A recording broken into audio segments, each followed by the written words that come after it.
Hello student, सार्थ academy की learning प्रक्रिया में आप सभी का स्वागत है।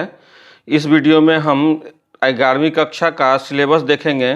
जैसा कि हम जानते हैं कि इस कोरोना एपिडेमिक के कारण सिलेबस में बहुत सारा कटौती किया गया है, तो जो नया सिलेबस आया है उसको हम यहाँ पर देखेंगे।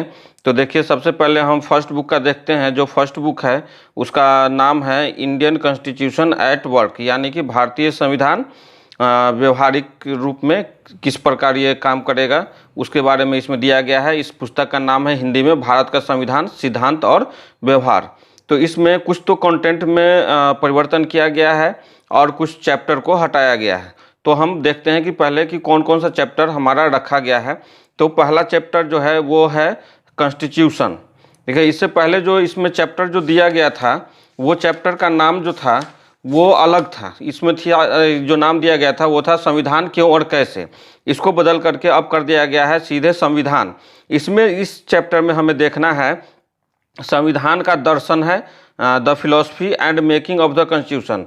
संविधान का दर्शन क्या है और संविधान का निर्माण कैसे हुआ है उसकी प्रक्रिया को जानना है। उसके बाद हमें इसी चैप्टर में फंडामेंटल राइट एंड ड्यूटीज़ को देखना है, यानी कि मौलिक अधिकार और मौलिक कर्तव्य को भी देखना है। इसी में हमें directive principle of state policy यानी राज्य के नीति निर्देशक सिद्धांत को भी देखना है। और इसी चैप्टर में हमें कॉन्स्टिट्यूशनल अमेंडमेंट के बारे में भी अध्ययन करना है। अब हम दूसरा चैप्टर देखते हैं। दूसरा चैप्टर है इलेक्शन एंड रिप्रेजेंटेटिव। जैसा कि आप पुराना सिलेबस देखेंगे तो ये जो चुनाव और प्रतिनिधित्व का जो चैप्टर है वो तीसरा अध्याय था। दूसरा अध्याय में फंडामेंटल राइट वगैरह के बारे में दिया गया था, तो इसको पहले चैप्टर में ही इसमें शामिल कर दिया गया है। और अब दूसरा चैप्टर जो है वो चुनाव और प्रतिनिधित्व से संबंधित है। इसमें हम चुनाव और प्रजातंत्र के बारे में अध्ययन करेंगे।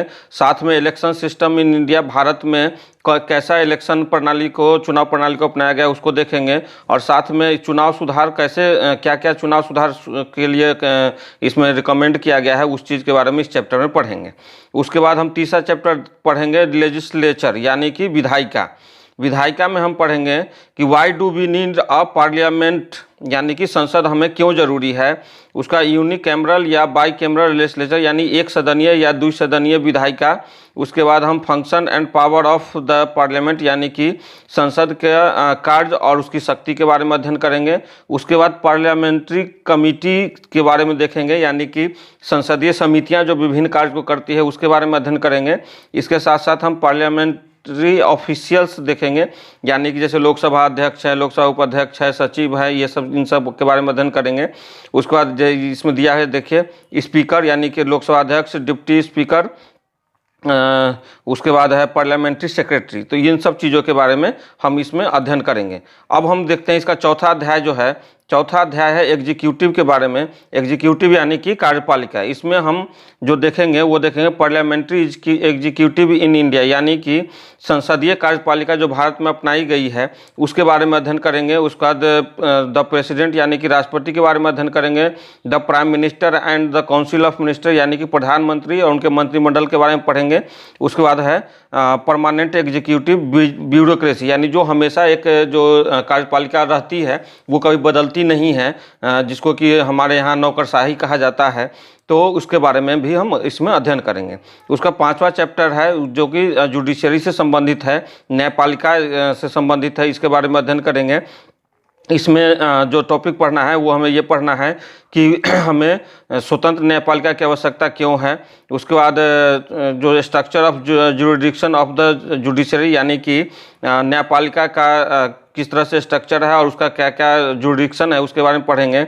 उसके बाद जुडिशियल रिव्यू, यानी कि न्यायिक समीक्षा, जुडिशियल एक्टिविज्म, न्यायिक सक्रियता, और जुडिशियल ओवररीच, यानी कि जुडिशियरी जो है, न्यायपालिका जो है कई बार कार्यपालिका और विधायिका के कार्यक्षेत्र में जो हस्तक्षेप कर देती है उसके बारे में इसमें हम अध्ययन करेंगे। छठा अध्याय जो है इसका पहले बुक का, उसमें हम देखेंगे लोकल गवर्नमेंट के बारे में। लोकल गवर्नमेंट यानी कि पंचायत और नगर निगम के बारे में। इसमें हम 73rd अमेंडमेंट और 74th अमेंडमेंट के बारे में अध्ययन करेंगे। इसके द्वारा संविधान में नगर पालिका और पंचायत के बारे में प्रावधान किया गया था। तो इस तरह से फर्स्ट बुक में 6 चैप्टर हमें देखना है। उसके बाद अब हम सेकेंड चैप्टर का देखते हैं, सेकेंड बुक का। तो सेकेंड बुक में देखिए जो हमें पढ़ना है वो है पॉलिटिकल थ्योरी, राजनीतिक सिद्धांत। इसमें जो पहला चैप्टर है और टोटल में से ये 7वां चैप्टर है। पहला चैप्टर जो हम पढ़ेंगे पॉलिटिकल थ्योरी एंड इंट्रोडक्शन, राजनीतिक सिद्धांत का एक परिचय।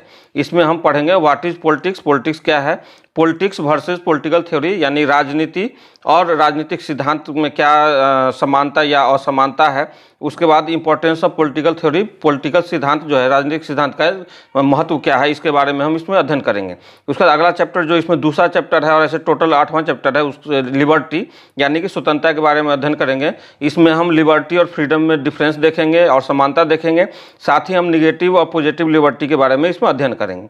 उसके बाद है 9वां चैप्टर इक्वलिटी यानी कि समानता, जो कि इस बुक का तीसरा चैप्टर है। इसमें देखेंगे कि समानता क्या है, what is equality, significance of equality यानी कि समानता का महत्व क्या है, वेरियस डायमेंशन ऑफ इक्वलिटी यानी कि समानता के विभिन्न आयाम क्या है, how can we promote equality, हम समानता को किस तरह बढ़ावा दे सकते हैं, इसके बारे में हम इस चैप्टर में अध्ययन करेंगे। उसके बाद हम इस पुस्तक में जो चौथा अध्याय है और टोटल ये 10वां अध्याय है जो देखेंगे वो है जस्टिस यानी कि न्याय। न्याय के बारे में हम देखेंगे कि व्हाट इज जस्टिस, न्याय है क्या, उसका डिफरेंट डायमेंशन ऑफ जस्टिस, न्याय के विभिन्न आयाम क्या क्या से हैं, और एक जो महत्वपूर्ण जो सिद्धांत है न्याय का डिस्ट्रीब्यूटिव जस्टिस यानी वितरणात्मक न्याय, उसके बारे में हम इसमें अध्ययन करेंगे। उसके बाद इसमें 11वां अध्याय है राइट के बारे में यानी अधिकार के बारे में, पब्लिक का क्या क्या अधिकार होता है, कैसे होता है। तो इसमें सबसे पहले देखेंगे कि व्हाट इज राइट यानी अधिकार होता क्या है, उसका डेफिनेशन देखेंगे। हिस्ट्री ऑफ राइट यानी कि अधिकारों का इतिहास देखेंगे कि अधिकार कब उत्पन्न हुआ, किस तरह से उत्पन्न हुआ, किस तरह से अधिकारों की मांग आगे बढ़ी।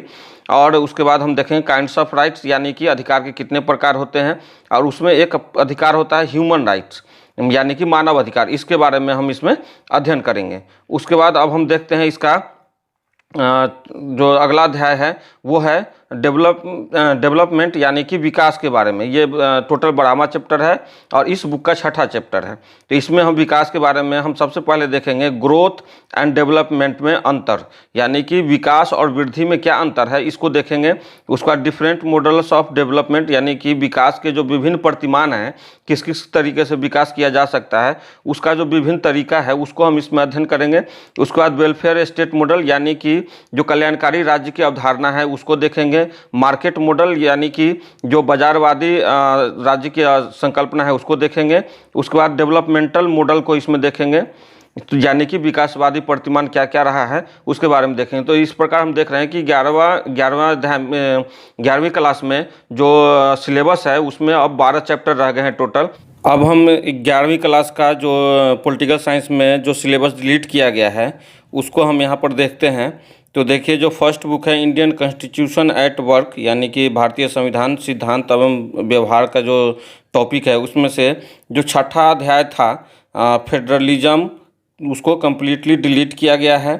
जैसा कि आपने देखा था कि दूसरे अध्याय को प्रथम अध्याय में ही वहाँ शामिल किया गया था, लेकिन 6ठा अध्याय को पूरी तरह से कम्प्लीटली इसको डिलीट किया गया है। साथ में जो प्रथम पुस्तक में जो 7वां अध्याय था लोकल गवर्नमेंट, उसमें कुछ टॉपिक जो है उसको हटाया गया है। जैसे why do we need local government, हमें लोकल गवर्नमेंट की क्यों आवश्यकता है, स्थानीय सरकार की क्यों आवश्यकता है, इसको हटाया गया है। Growth of local government in India, Bharat में जो स्थानीय शासन है, स्थानीय सरकार है, उसका विकास कैसे हुआ है, ये 2 टॉपिक जो है इस अध्याय से वो हटाया गया है। उसके बाद हम दूसरे पुस्तक में देखते हैं। दूसरा पुस्तक है पॉलिटिकल थ्योरी, जिसमें कि आप देखेंगे कि 3 चैप्टर जो है कम्प्लीटली डिलीट किया गया है, जिसमें जो उसका अध्याय जो है पूरे चैप्टर में अध्याय 13वां जो था नागरिकता से संबंधित जो अध्याय था उसको डिलीट किया गया है। 14वां चैप्टर जो था नेशनलिज्म यानी राष्ट्रवाद से संबंधित जो चैप्टर था उसको डिलीट किया गया है। और 15वां अध्याय जो था वो सेक्युलरिज्म, ये यानी कि धर्मनिरपेक्षता, इसको डिलीट किया गया है। ये 3 चैप्टर इसमें सेकंड बुक से डिलीट किए गए हैं। तो ये सारे चैप्टर जो है उससे क्वेश्चन 11th क्लास के फाइनल एग्जाम में नहीं पूछे जाएंगे, लेकिन इसकी जानकारी आपको चाहिए, इसको भी जानना आवश्यक है, इसलिए थोड़ा बहुत इसके बारे में भी पढ़ना है, लेकिन इसका उस पॉइंट ऑफ व्यू से नहीं पढ़ना है जैसे कि एग्जाम में आता है, क्योंकि इससे एग्जाम में क्वेश्चन नहीं पूछे जाएंगे।